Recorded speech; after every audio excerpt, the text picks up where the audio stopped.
well, hello everybody, welcome. This is The New Normal with Ryan Hogarth. I'm the host, Ryan Hogarth. Now, this is the first episode of this podcast, which will be up and live by next Tuesday, so a week from today. And I decided we'd do it with a live audience because, hey, why not? So we have an audience of about 20 or 30 people here, and with any luck, we'll get them involved in some point. So I guess the first thing to clear up is, well, why this podcast? And I think there's a couple of reasons for it. One is, first, I really enjoy doing it. It's a fun and interesting way to interact with people and discover stories about this topic that I'm very, very interested in. And secondly, I think today, outside of politics, when people get together, whether at dinner or around a water cooler or wherever people gather and they start talking, technology more and more is one of these things that people are talking about. Either there's an amazing new app, or it's amazing what you can do now, or new ways of watching TV, new ways of doing business, new ways of doing just about everything, just really about how technology is impacting our lives and has been for the last few years, at least the better part of a decade. And, you know, nerds are no longer the keepers of technology. It's gone mainstream. Most of us don't really understand how it works, but we know that it does work. And so I want to bring stories about this impact, what the new normal is, to as wide an audience as possible. Because I think people are either overwhelmed by technology or they're kind of excited but not sure what to do. So hopefully if there's a lot of stories about it, there's some perspective and maybe a bit of inspiration or entertainment, but sort of an engaging, entertaining way to bring the story of technology and the new normal to as many people as possible. So it's what the show isn't. It's not a gadget show. We're not not specifically talking about new apps or gadgets or things you can do. I think there's plenty that do that. This is more the stories that make up the new normal. So I thought, if I were to have a conversation about technology and its impact on the world, who would I like to have a conversation with? And there are three people that I'd really like to engage on it. None of them were available, so I have two people with me. But Elon Musk. Sorry, that was a very cheap joke. But in truth, there are three people I'd really like to engage. One of them, sadly, was unavailable, and that was Peter Geldenhuys, an incredibly clever person and deeply knowledgeable on technology. But I do have to engage in this conversation Graeme Codrington, global speaker, goes all over the world. And, I began a speaking career about 8 years ago. And when I started, I was brand new. Graeme was already a veteran and had been around doing the business. So he's very established and deeply knowledgeable. And I guess he'll have a chance to describe himself, but a futurist and has done a lot in the field of the new world of work and how the workforce is changing and evolving. So Graeme, hello and welcome. Thank you for being here. It's great to be here. Thanks for the invitation. And then, of course, Brett StClair, who's a recent entry into the speaking circuit. I'm you 8 years ago. Brett is me 8 years ago. So one day you're going to say, when I started, Ryan was already established and a veteran. But an ex-Googler. So you worked with Google through in a very exciting time, and I think have a great perspective. And then moved on from Google into ABSA, trying to bring a bank into the 21st century, which is a challenge in and of itself. And did reasonably well there. They're almost there. Oh, well, I hope so. So Brett StClair, thank you. All right, so to set the scene for today is technology. We're living through a period of prolonged transition. The normal state of being is transition. We barely have time to get used to something new and exciting or different, and then as soon as we get used to it, it's already shifting, evolving, and changing. People who finally arrived on Twitter were horrified to discover that all the golden rules of how to market on Twitter had already changed.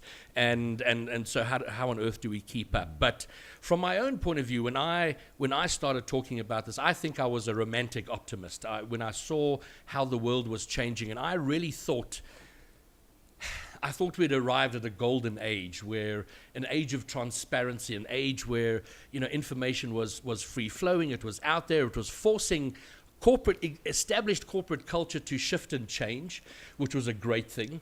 It was forcing governments and people in government to be a lot more transparent and open. I think this is awesome. The world is, what a time we're entering into. And I honestly believe that companies like Facebook and Google, we're gonna save the world. We're gonna do the job that government found itself incapable of doing, whether it was connecting people to the internet or finding technological ways to address poverty and access to services. Then, almost 2 years ago, two things happened. First, there was Brexit. The vote for Britain to leave the EU was a shock to me. I just didn't see that coming at all. It's terrible when you called Brett, by the way. No one wants to talk to you anymore.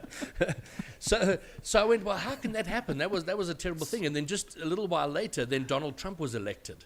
So my rosy view of the world was suddenly shaken. And I went, well, maybe we're not. And I thought all this effort, and then we see issues with Google, with Facebook, and there's issues around privacy, and we've got to delete Facebook and all these things. So having come through that, I think now I'm still massively an optimist, but with a bit of realism now about what this actually means, and maybe there's a little bit more work. So I'd like to open up with that.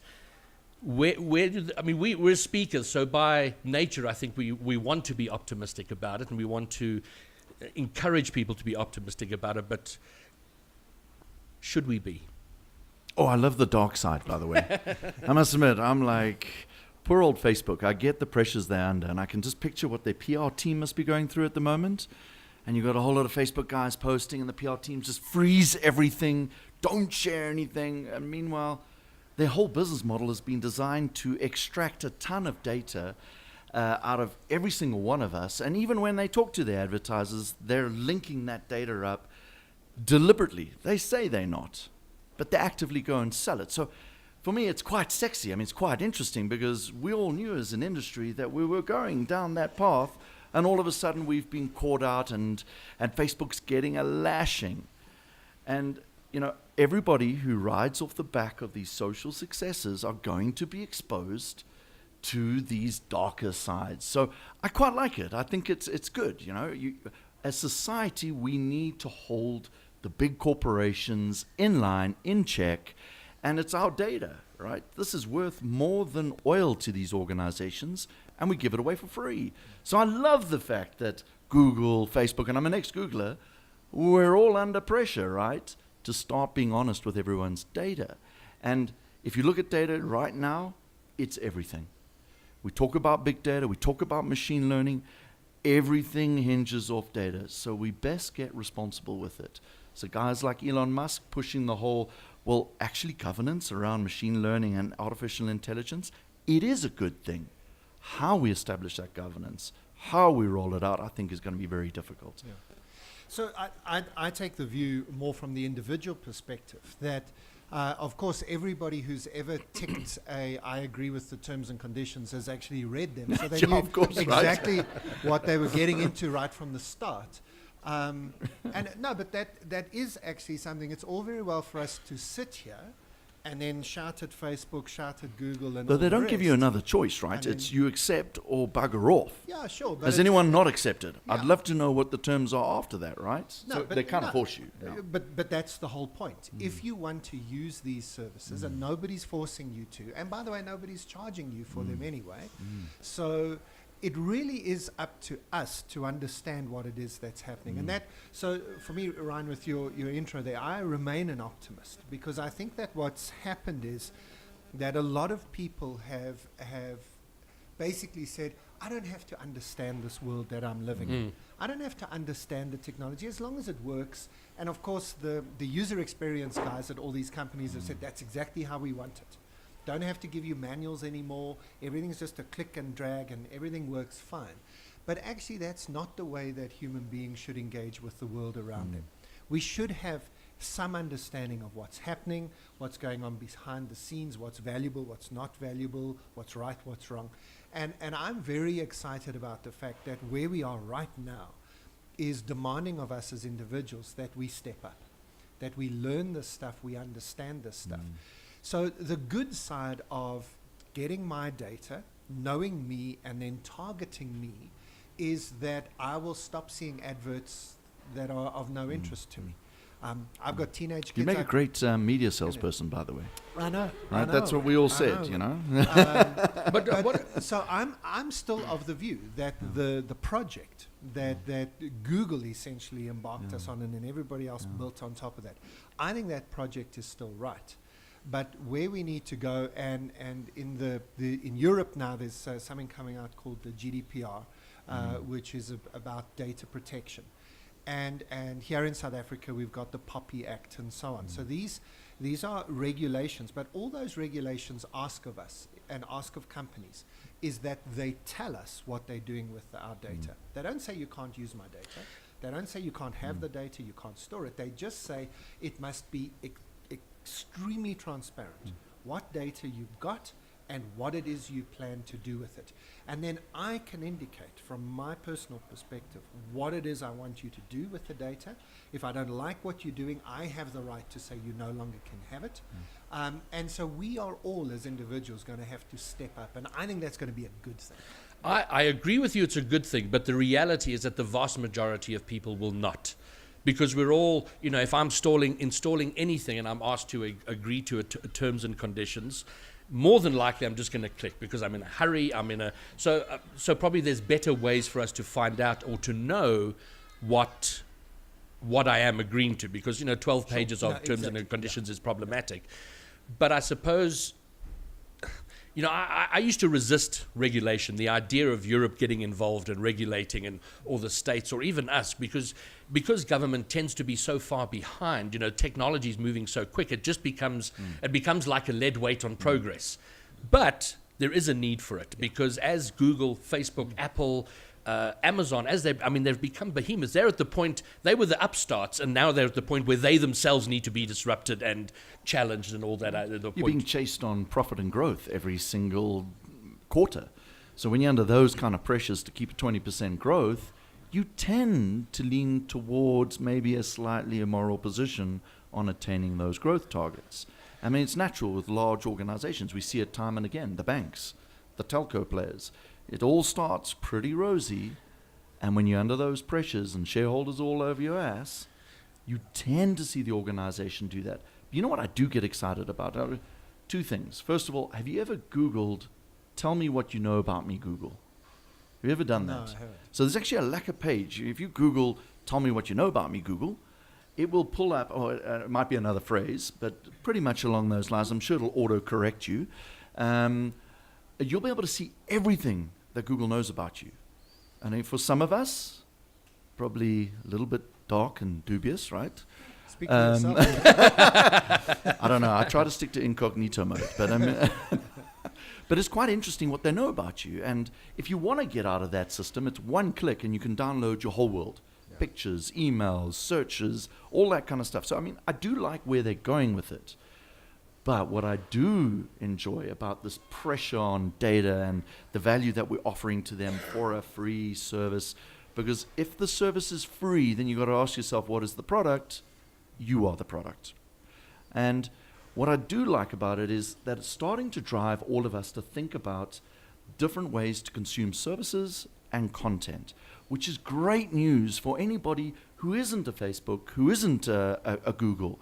And the guys I'm going to pick out here are our poor media, the poor newspapers who've taken a complete bashing over the last 10, 15 years in revenue, market share, all that kind of stuff. They're in the world of pay gates trying to turn around the model. And actually, I would rather pay for my service now, because then I get to stipulate exactly the kind of service I want, how they use my data, the kind of content. And that is great for the internet, for the economies of digital, because all of a sudden people are willing to pay for a subscription model of some sort. So to bring it, okay, so I want to come back to the growth question, because I think that's the whole capitalist model is something that needs to be debatable, addressed, right? has to be debated, discussed.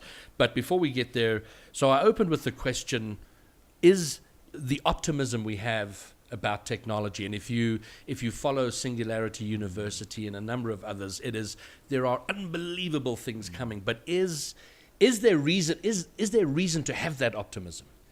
I think there's huge reason, because what we've discovered in the 2 years since Brexit and Trump is that people then went back and had a look at what were some of the forces that shaped those elections. And we have now discovered the Russian bot factories and so on. So the transparency is working. Even in this murky world of data manipulation, if we want to call it that, you can't hide.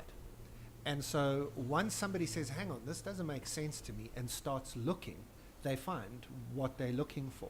And so, yes, it might be that individuals don't have the time or the patience or the expertise to do all of this work themselves, but good digital world journalists are able to dig in and find out what's happening and then make that available to people. What I'm very scared of at the moment is people who are just refusing to then accept the consequences of that information. So people who are not looking at themselves and saying, was I manipulated in the way that I chose to look at the story? No, it's somebody else, everybody else has been manipulated. Yes, so absolutely. if everybody else has been manipulated, but I wasn't, that makes me a very interesting case study. Whereas it's better to say, well, there must have at least been an attempt to manipulate me. And so for me, the key is for us to step up now as individuals. And that's going to involve some education.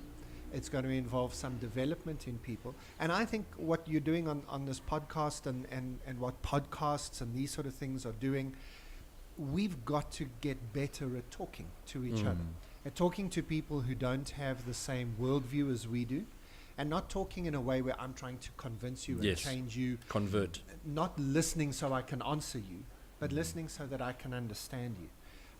And changing the way we engage on social media so it's not just a shout fest at each other. And I hate people who come in on social media. They don't know me, they've never met me, but they come in with one sentence of rage. And then disappearing. Yes. And you say, what was that? You know, it's like You're an idiot! Yeah, like you're sitting at a restaurant, you're having a conversation with your friends, and some guy walks past and just like dumps rage on your table and walks out the restaurant. We wouldn't do that in real life, and if you did do that regularly in real life, we'd call the police. You know, you'd be considered a menace, and yet we allow it to happen at one level because we don't do anything about it, and so we've all got to become better in all of our spheres, especially our digital spheres, of encouraging wholesome conversation and valuable discussion. And that's a responsibility we all have. It's not something that must be the guardians of it or the digital intellectuals. It's got to be something that every single person gets involved in so that we change society. And that excites me. Society is about to change. Yeah, I think that's a very important point. I mean, one of the greatest, one of the memes I enjoyed over April Fool's Day was, you know, it's only on April Fool's Day that everybody verifies everything they read on the internet, on Twitter and Facebook, because it could be an April. But after April Fool's, I believe it all.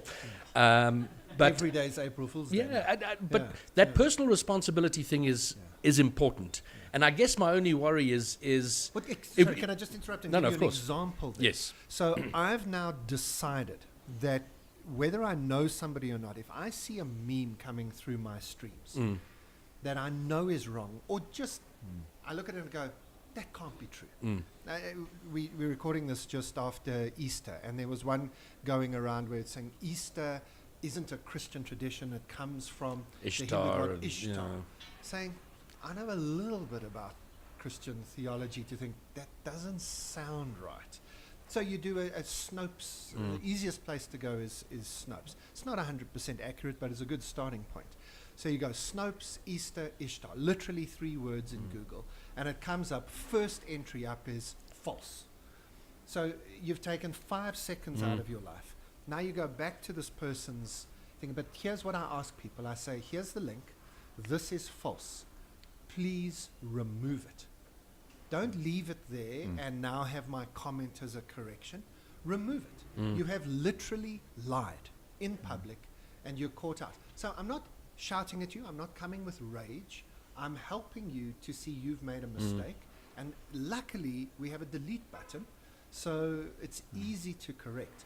You know, if everybody did that on all of their friends' things, we would do the opposite of what the memes do. We'd we'd be truth-finding quite Go- quickly. I'm And I so- think it'd be great. I'm crushed, eh? I'm Yeah. totally crushed that there's no autonomous bicycle.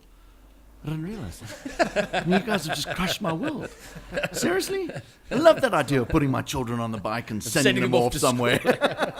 So I guess what's interesting about all of this is always the unintended consequences. Yeah. So the whole idea, what made social media a thing, was how easy it is to share things. Yeah. And nobody considered at the beginning. No one went, well, you know what, this is going to be a great way to spread false information. It was just easy to share funny stories, interesting things, interesting facts. But of course, because it's so easy, we don't think. And it's and particularly, and the point you've already made, Graham, is when it's something that agrees with our values, agrees with our worldview, well, let's share it right away. And that becomes the challenge, because it's very easy.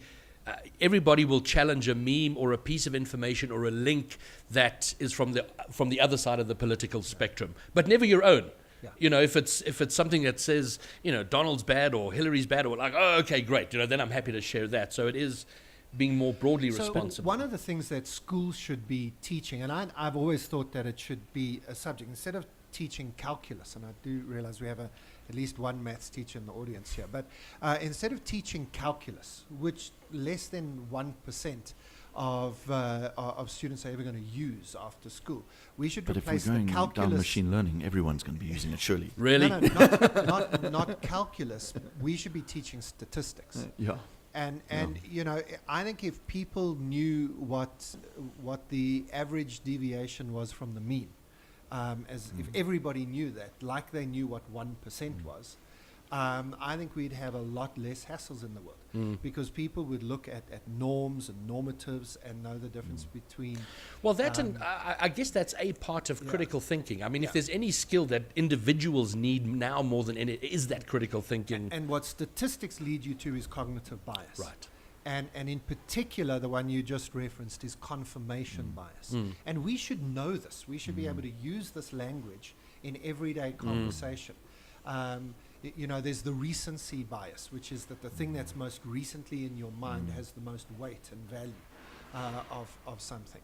And we should know this stuff, and we should be able to talk and say, no, hang on, that's a little bit of confirmation bias going on there, without sounding like a complete idiot. Knob. You know, knob's probably better than idiot. You can think of the challenge that these internet companies have, because they're operating in so many different countries, cultures, languages, belief systems, moral systems, education systems. You know, what is actually wrong or right? How far does freedom of speech go? That's an important Where does question. bias sit? Yeah. Because the bias is only against our kind of moral perspective, for instance. And, You know, it's very, yeah. very challenging for them. look, So I do that's empathize. an important point that you raised there. And so that's why it's not about asking somebody else. And so this comes back to something you were hinting at earlier.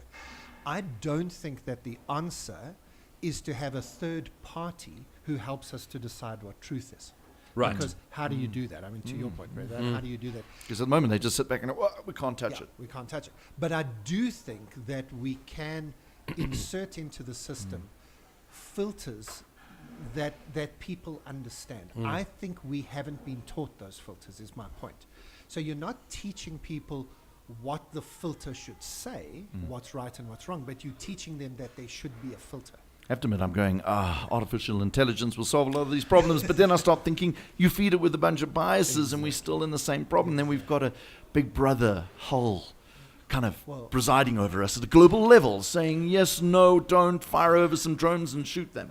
Well, I guess from a You know, no, it it's, could it's go exactly really the bad, right? Yeah, that's exactly right. Okay. Well, in fact, on that, there is a great story. So Microsoft decides to experiment with some artificial intelligence in terms of language mapping. And so they create a little bot that can read Twitter tweets and then respond to them. And after a few weeks of testing, they reckon, no, this thing actually works well. So they release an official Microsoft Twitter account that's going to be run by artificial intelligence. And it took 32 minutes for this to turn into a racist homophobe. Because it basically read tweets and then learned what tweets were supposed to be, and within 32 and mirrored minutes, It was mirroring like this, Oh, and they had mine. to shut it down quite quickly. Well, listen, so artificial intelligence, sadly, No, I do is quite not like our what, solution. what's it, I don't know if you guys know Mo Hadwat. Yes. So he's also ex-Googler, great guy, and he's trying to work out the algorithm of happiness. Yes. And it does feel, if the internet and the data is just so bloody nasty, it'd be great if we could really understand the algorithm behind happiness. The opposite side. You know, do the opposite. Let's work at figuring out how, as a global kind of nation, Yeah. is that such a thing? Sure. Global society, Yeah. that we understand what it takes to be happy. I mean, we've got a lot to do, but I think no one's kind of figured out that the end goal is happiness. Well, what does that mean for everybody? Yeah. So I do like what Mo's doing there, Yeah. starting to explore how technology can set that Yeah. KPI of happiness. And a great example of that is the dating websites, or the match.coms and so on.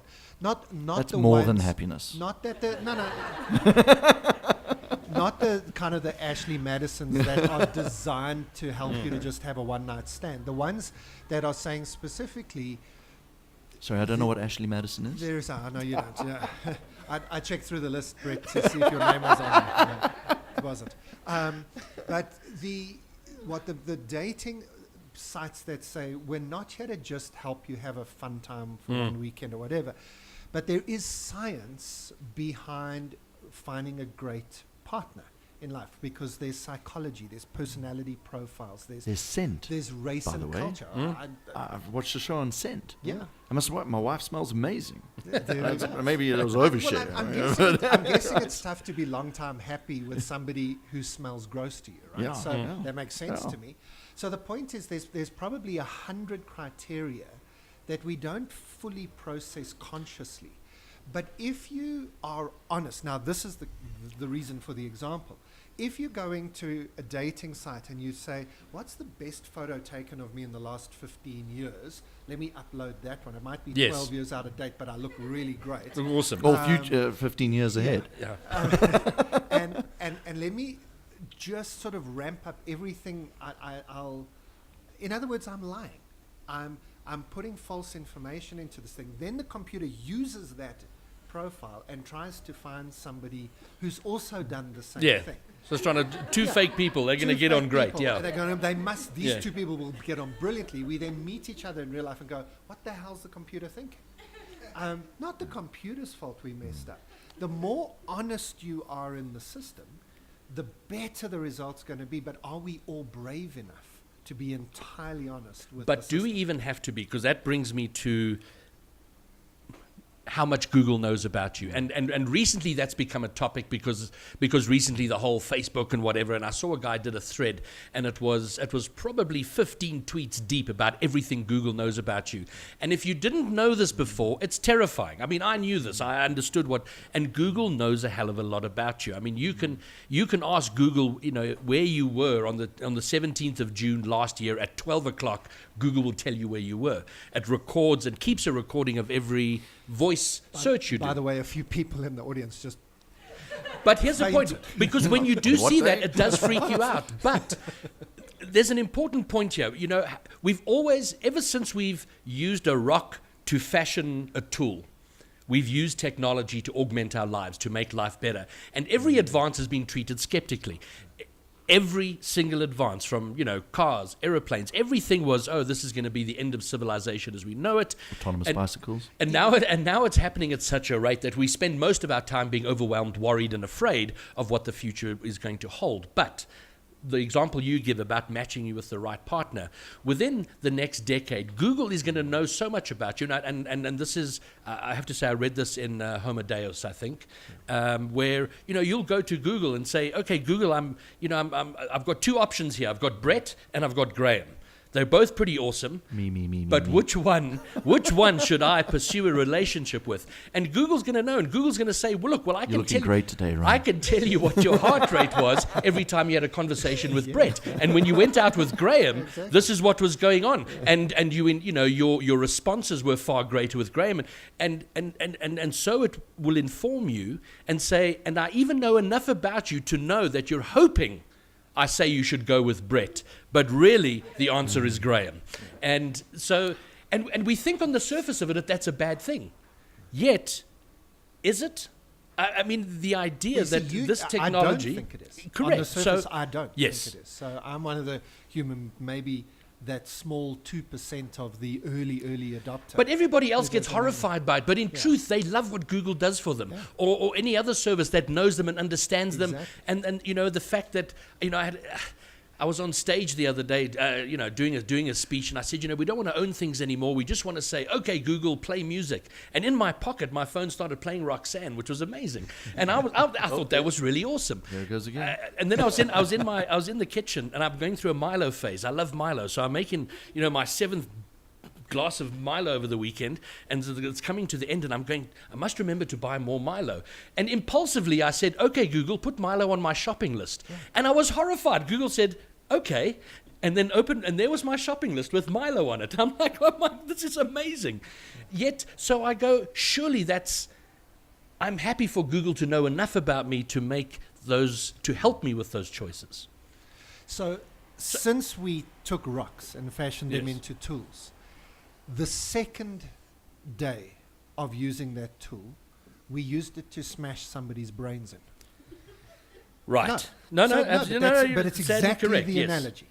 Because I think this is an Albert Einstein quote, that every single scientific advance is just a better way to kill other human beings. That's the second thing we do with it. Mm. And then the third thing we do with it is decide which of the two uses we prefer. Right. And so we... But atomic bomb, did they not start with the bomb and then went the other way? No, so atomic energy comes out of our Out of the bomb, understanding. yeah. No, it comes out of our understanding of quantum So it was energy physics. first and then so the it was bomb. energy Okay. first, and Cool. then ultimate energy Yeah, yeah, second, yeah. and then nuclear energy third. Mm. And we're still fighting ourselves to not use the bomb side of it. And so it shouldn't have been an unexpected or unintended consequence. We should have expected immediately that the social platform, that this big data, this AI capability would also be weaponized in some way or the other. So this should be no surprise that there So is the only that surprising capability. thing is that we were surprised by it. Yeah, or that it's happened so quickly, or that it's happened so profoundly on such an important issue like removing a country from a continent or voting in a president who, look, anyway, who's doing what he's doing. But I think that we've got to very quickly move to the third step, which is to choose how we prefer to use it. So we don't let the dark side win. We don't let that be the only way the system works. And we don't delete our Facebook accounts because we think the only way you handle the darkness is to run away from And it. move into the hills Yeah, and you unplug from the grid. Yeah, you switch a light on. And then we start using it for positive good. Okay, so then that brings me to the next interesting thing is so Facebook, Google, Amazon, these were startups. And, 12, 15 years ago now, Google were corporate hippies because they started this campus and you had free Wi-Fi and free bananas and you could sleep on the job, you could do whatever you wanted. And it was just, wow, this is where corporate culture is going. And it's going to be awesome because we care about people and people are so important. And this was one thing, I got very excited about that idea of things. The new world of work, Graeme, which you've spent a lot of time speaking about. But they themselves have become corporate. Google has become more corporate over the years. So has Facebook.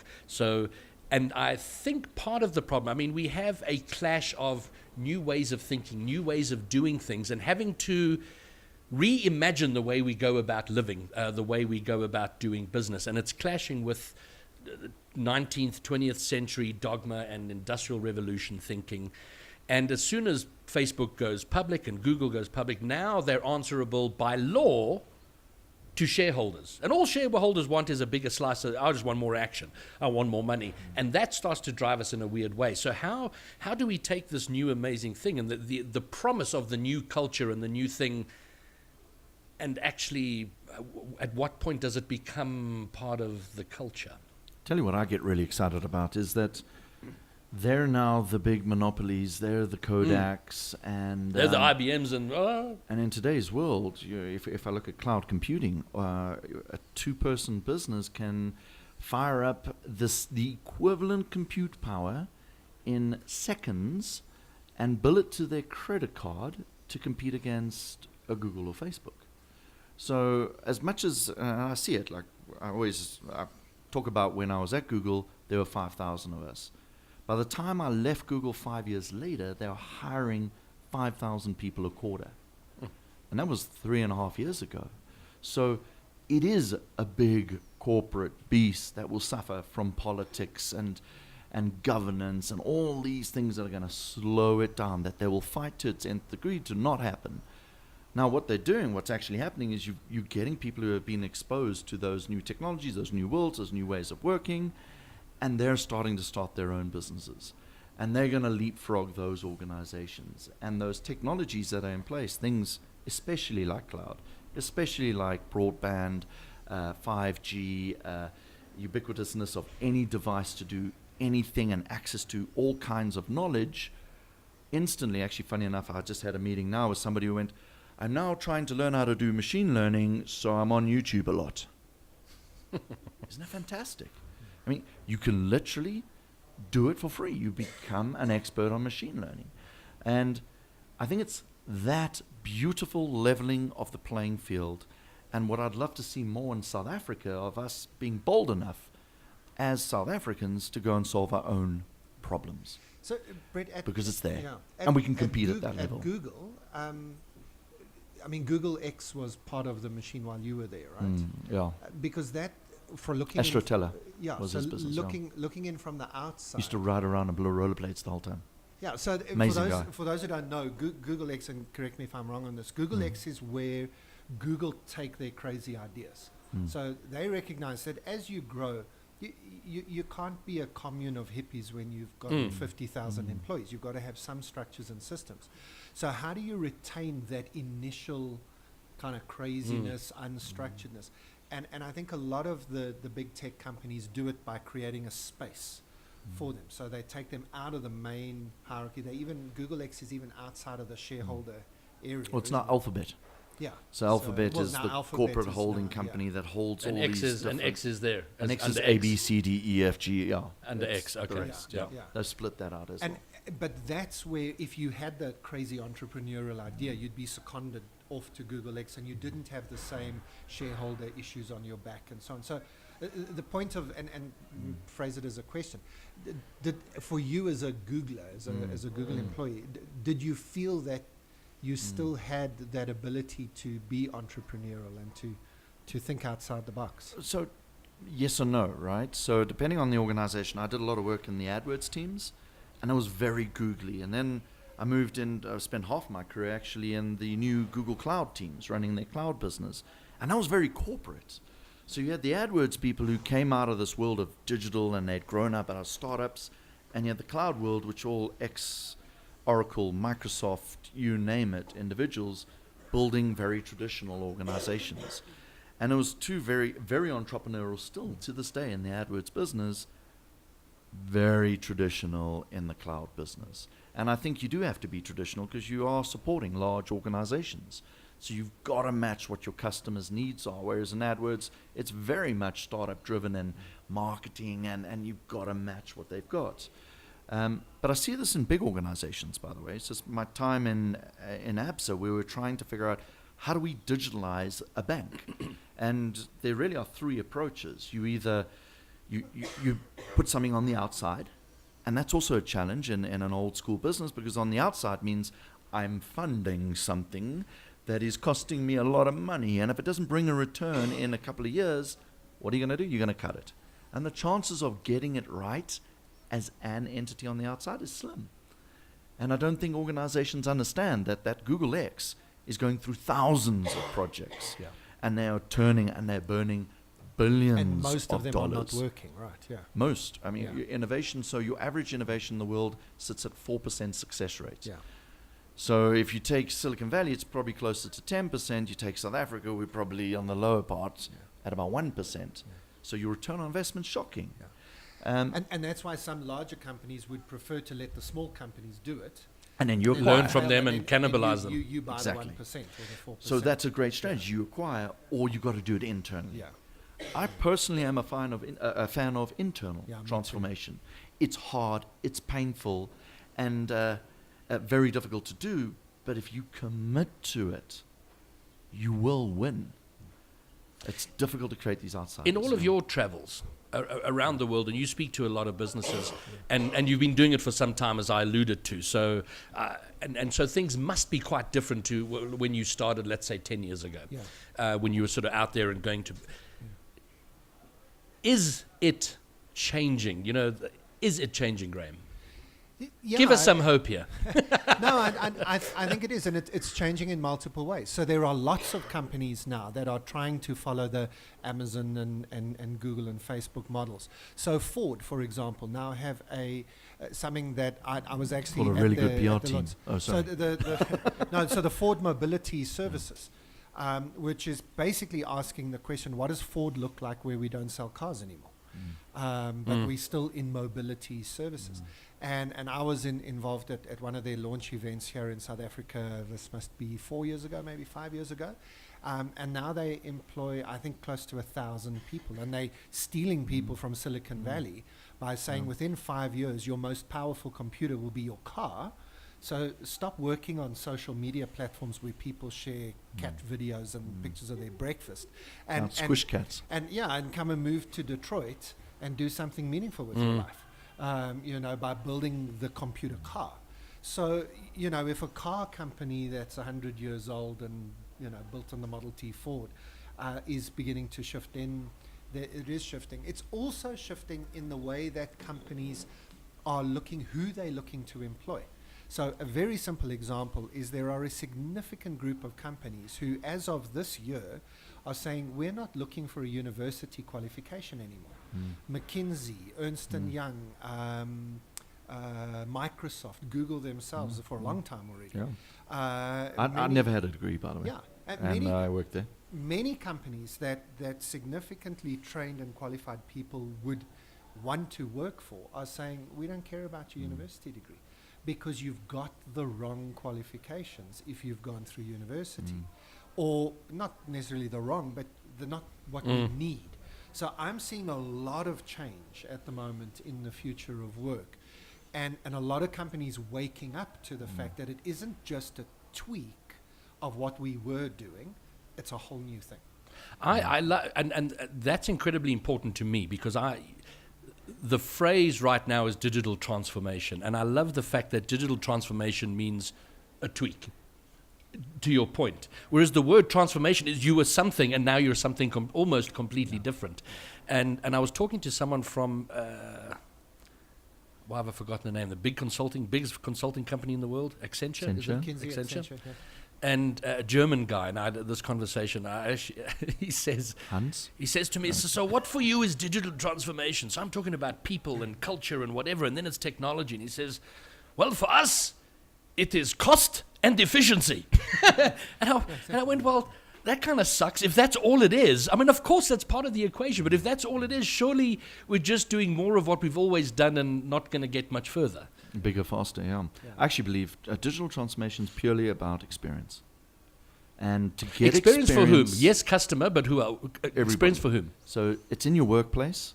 So one of the mistakes I made at ABSA was we focused very heavily on the customer. How are we going to build this fabulous experience? And when you go to bankers and you ask, well, what's a great experience? We build more queues in branches or more branches. We don't think about what's this incredible banking experience. So when we rebuilt our app and we started looking at just time spent on the app, we spent months trying to figure out, is 6 minutes, 32 seconds a good amount of time to spend on the app? Because as a media guy, I'd be going, that's terrible. We want you there for 20 minutes. But actually, banking sucks. So if I can get you in and out in 30 seconds, awesome.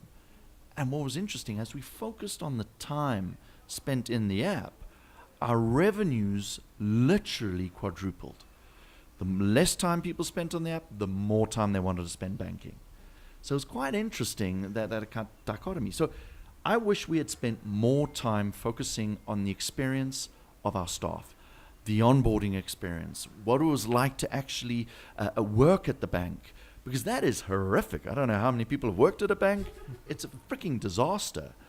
It takes forever to get hired. It takes forever to get on board. It takes forever to go through the systems. Corporate life, I'm scarred from corporate life. That's how bad it is. All right? So what have you let's learned? focus I there. don't like it. Because if we've got horrible experience, people are going, I hate my life. And how are you going to build incredible experiences, which really is down to simplicity? So actually Germans, we're right. Yeah, make it more efficient, bring down that cost and make it more scalable. It does incorporate all of that. Yeah, exactly. But yes, it's But experience. this is now why I'm not scared of the robots coming for our jobs. That's the big headline news Of on course. every magazine. Robots coming for jobs. I'm not scared because the jobs. Are you saying traffic or lights the are coming for our part- jobs? No, but the part of the jobs that the robots can come for is the parts we don't like. Yes. Is all the repetitive, boring, no thinking stuff that just has to be done. And that's the bits that the machines, the algorithms, the robots are coming for first. And I think if people Podcasting's still a way off, that, Ryan. but Brett, I'm that's good for now. But that's exactly the point. And so the point is that we should all be asking ourselves which parts of our jobs are not going to be taken by the machines. And those are the parts that are creative, that have some emotional content, that are relational, that are experiential. And those are the bits that, for most of us, we enjoy in our jobs. So we have the potential, the upside is that we have the potential to be able to do more of what we love, less of what we don't like, and give ourselves slightly more time to be creative, innovative, and entrepreneurial. So now we segued into the final point that I want to talk about, which is two things, and I want us all to touch on it and get some input on it. Internet porn. Sure, Brett. We have all the time in the world for you for that in about 20 minutes. I was wondering when that was going to come. And it was something we touched on, that you touched on very early. It's being driven by shareholders. The whole Facebook or any business that's being driven by a capitalistic need or drive. So two things. Is it likely that culture can change, and what might it change into? And then also, coupled with that, thoughts on universal basic income. Every podcast ends in a universal basic income discussion, right? So that's only apt to do that. And so that's mainly because of how much money you make out of podcasts. Exactly. I could do with a universal basic income. a universal podcasting income.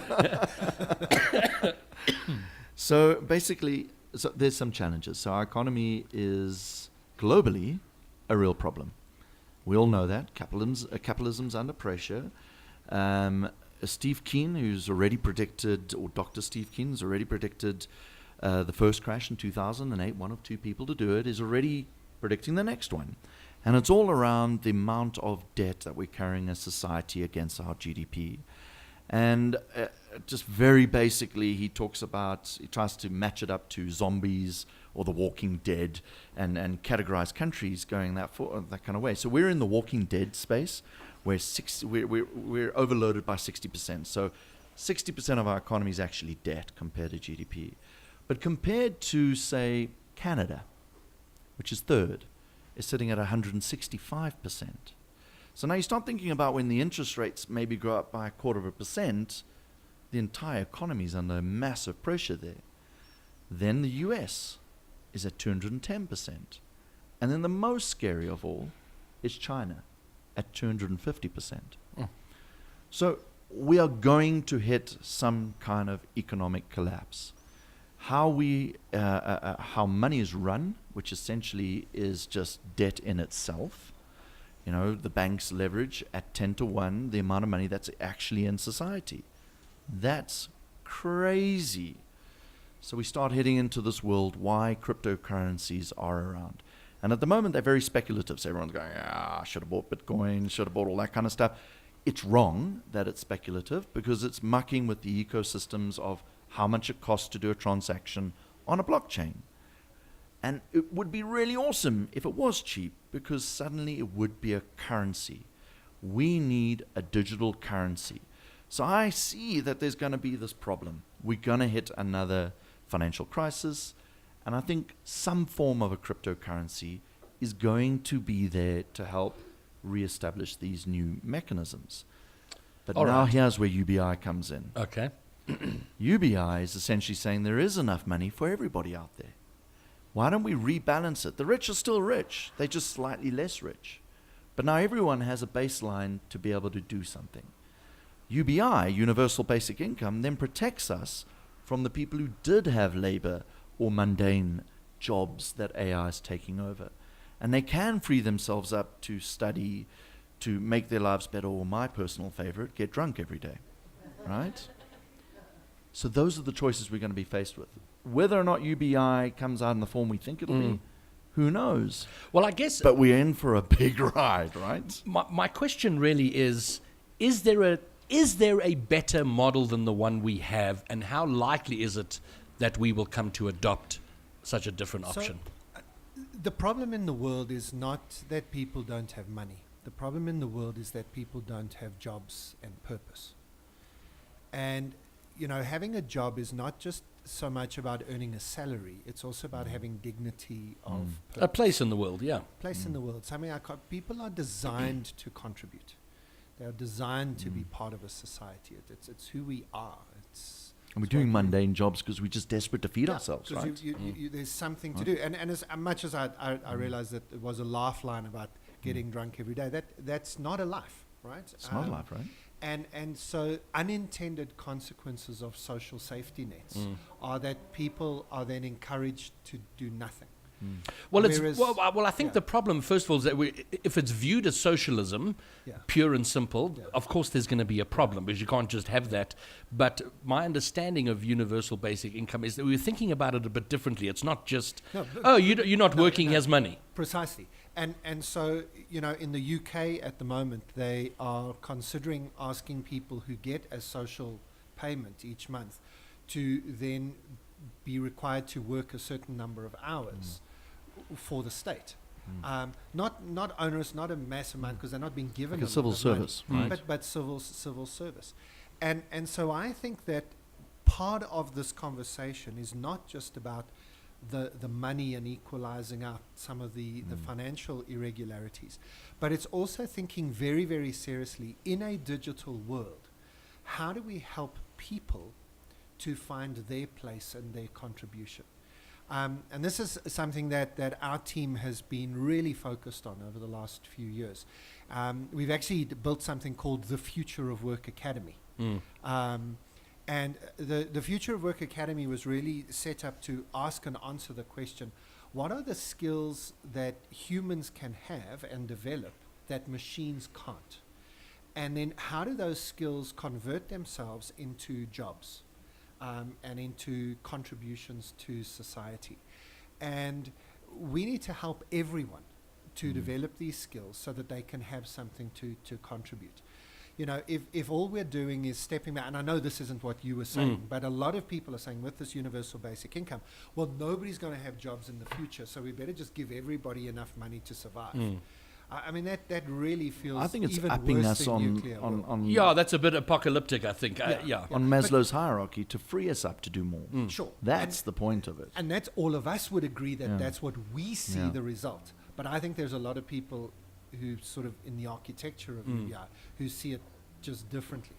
And so that's what I'm hoping for, that whatever it might look like in the future, we help everybody to find the dignity of contribution in the digital world. So can we agree then, between the three of us, and I'm assuming we all agree, but maybe not, but that the current model of obsession with financial growth is not sustainable into the future?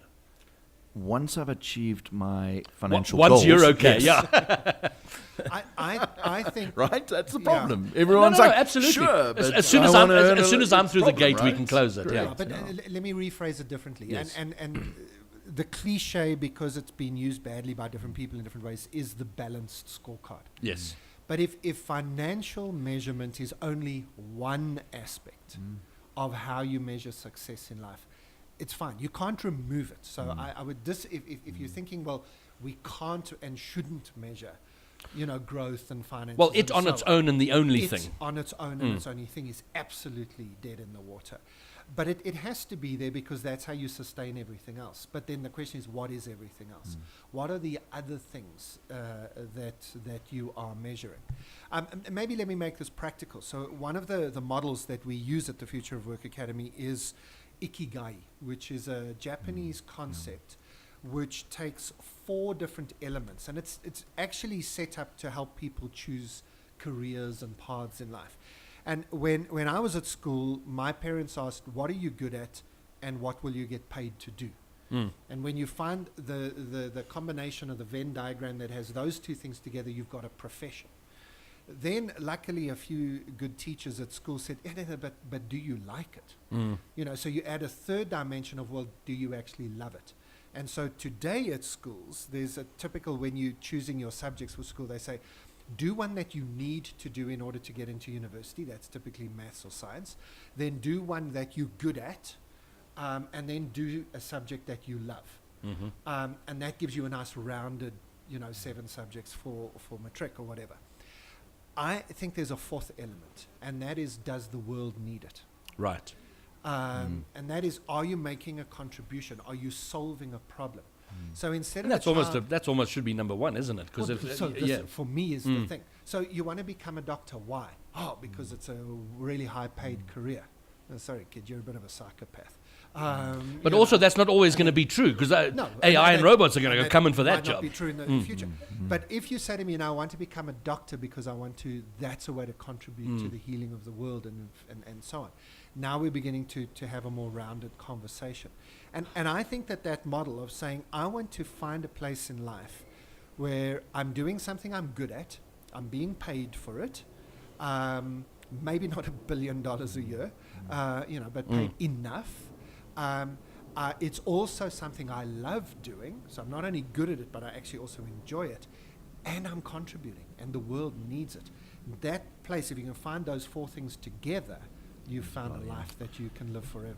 Okay, so as we now come to the end and close and wrap this all up, what do we take from this conversation? So we've just coming on to an hour of discussion about technology, the future. We've spoken about a bunch of things.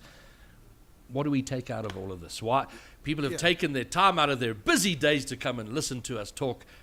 What do we take out? So let me say 3 things. I think, first of all, the future and the digital future, the technology-enabled future is inevitable. If you try and fight against it, if you are scared of it, it will hurt you. So don't fight it. Embrace it as it comes towards you. Secondly, in order to do that, you are going to need new skills.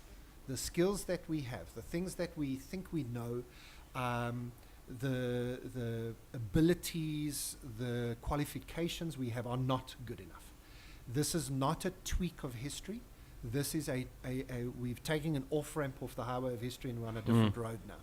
And so you must develop your skills. You must know what skills are going to be needed. You must know what skills the machines are going to strip away from us, and we must replace them with human skills.